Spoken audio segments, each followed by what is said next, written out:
Halo teman-teman Wijaya Trading, pastikan kalian sudah subscribe channel ini sebelum nonton videonya. Jangan lupa like, komen, dan share video ini jika bermanfaat. Oke, lanjut pertanyaan. Saat menempatkan pending order, kapan kita mengecek triggernya sudah muncul atau belum? Oke, saat kita menempatkan pending order, kapan triggernya muncul atau belum? Jadi saat kita menempatkan pending order itu tentu tidak perlu menunggu trigger ya. Yang ada kita membuat satu rencana yang lebih jauh. Kalau kita menempatkan trigger itu berarti kita menggunakan eksekusi langsung ya. Jadi kita entry menggunakan trigger itu misalkan begini, ada breakout, kemudian ada tanda-tanda reversal, baru kita entry langsung. Kalau kita menempatkan yang pending order, maka tidak perlu menunggu trigger ya, kita bisa langsung menempatkan pending order jauh-jauh sebelum market itu bergerak ya, kira-kira begitu. Jadi tidak bisa kita menggunakan triggernya, yang ada kita melihat dari historinya, kemudian kita perkirakan di area di situ misalnya apakah akan bergerak naik lagi di levelnya, atau di situ ada retracementnya, kita buat dulu di awal gitu ya. Saya biasa scalping di H1 sekali masuk H1 atau M1? H1. Oke.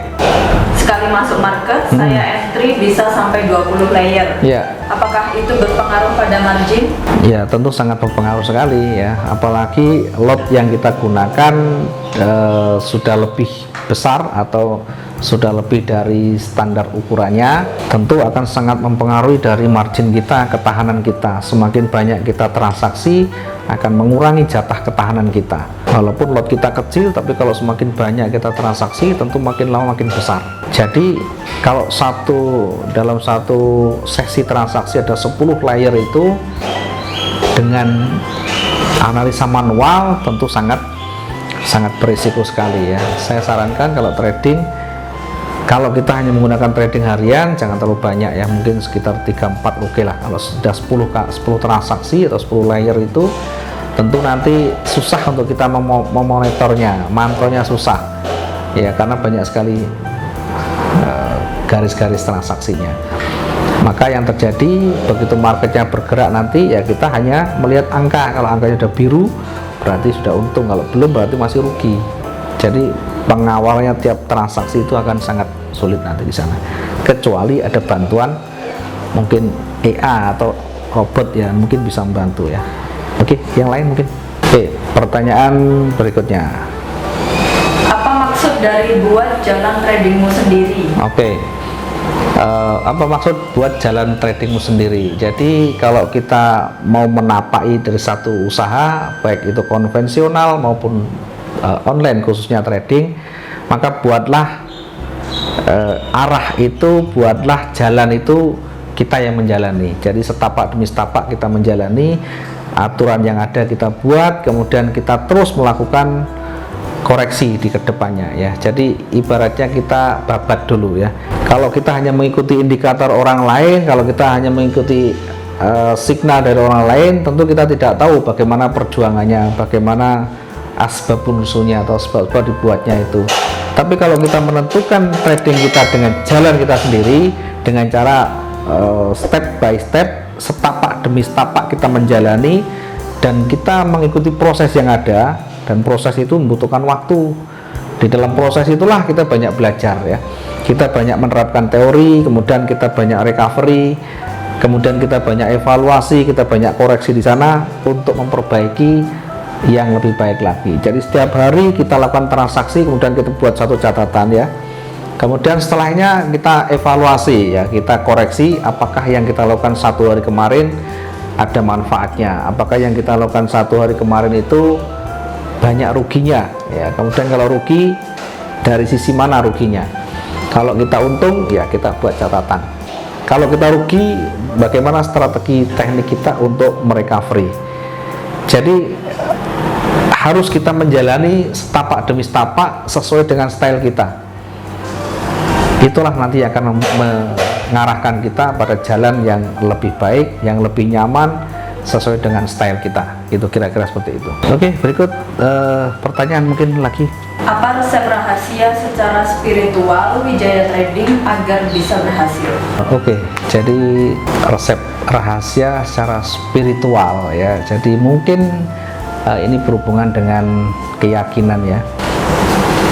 Semua berawal dari kehendak yang di atas tentunya ya. Yang kita lakukan, semua yang kita lakukan tidak akan bisa berjalan dengan baik tanpa ridhonya, tanpa kehendaknya. Jadi yang kita sampaikan ini ya mohon maaf bukan berarti menggurui dengan dari teman-teman mungkin yang punya pengalaman lebih ya. Ini tentu berdasarkan pengalaman, dari pengalaman yang ada. Apa yang membuat kita menjadi lebih mudah, apakah di dalam membaca pergerakan, apakah dalam mendapatkan rezeki, tentu pasti ada ya.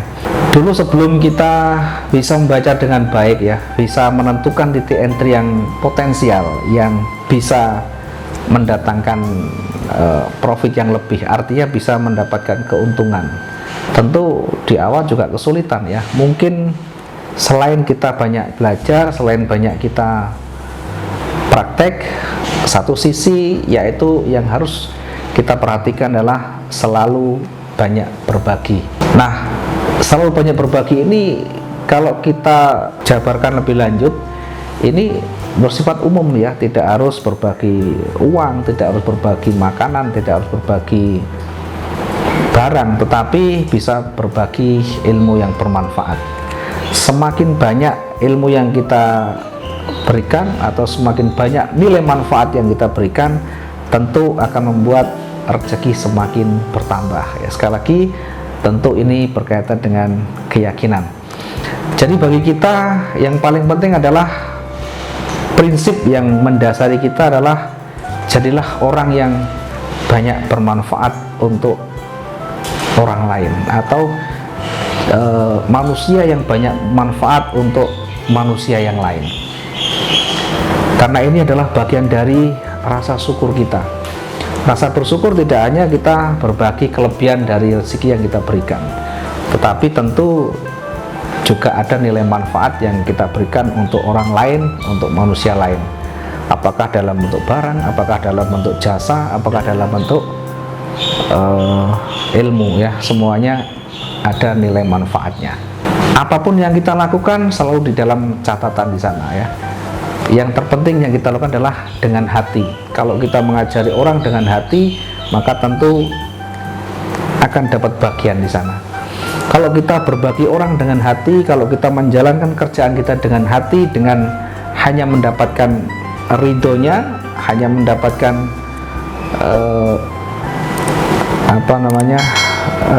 izinnya, untuk mendapatkan ridho paling penting ya, tentu akan memudahkan kita untuk mendapatkan rezeki. Jangan pernah kita mencari rezeki karena rezeki itu sudah ada jatahnya. Kalaupun kita mencari dari ujung barat ke ujung timur atau sebaliknya dari ujung timur ke ujung barat, kalau bukan jatah kita, kalau bukan ridho dari yang di sana, tentu akan sulit kita mendapatkan. Tetapi sebaliknya, ketika sudah ada ridhonya, walaupun kelihatan kerjaan kita itu sepele, walaupun kita hanya membaca pergerakan itu hanya seadanya, tetapi tentu powerful di sana ya. Mungkin ada target yang lebih dari kita dapatkan. Jadi rezeki itu bisa datang sewaktu-waktu, bisa datang tiba-tiba tanpa bisa terfikir oleh nalar kita. Yang kedua, harus tahu diri sebagai manusia, harus banyak berterima kasih kepada manusia yang lain. Sehingga harus tahu diri, banyak berterima kasih pada orang yang membantu kita. Bisa jadi orang yang membantu kita itu adalah utusan. Bisa jadi orang yang membantu kita itu adalah jalan keluar dari kita dengan cara dibisikkan ya. Setidaknya menjadikan kita jauh lebih banyak bersyukur, lebih banyak berterima kasih pada sesama kita, apalagi mereka yang banyak berjasa, apalagi mereka yang banyak menolong kita. Mudah-mudahan bisa menginspirasi. Bukan maksud saya menggurui, tetapi ada sisi baik yang akan kita jadikan sebagai inspirasi untuk memperbaiki kehidupan kita lebih baik lagi. Terima kasih, mudah-mudahan bisa bermanfaat. Sampai ketemu di lain waktu di acara yang lain, mungkin dengan bahasan yang berbeda. Jangan lupa selalu tonton video selanjutnya dari Wijaya Trading. Jangan lupa yang belum subscribe untuk selalu mengikuti perkembangan terbarunya, untuk bisa mengikuti update terbarunya, selalu nyalakan lonceng notifikasinya. Kurang lebihnya mohon maaf, terima kasih. Assalamualaikum warahmatullahi wabarakatuh. Salam profit dua arah.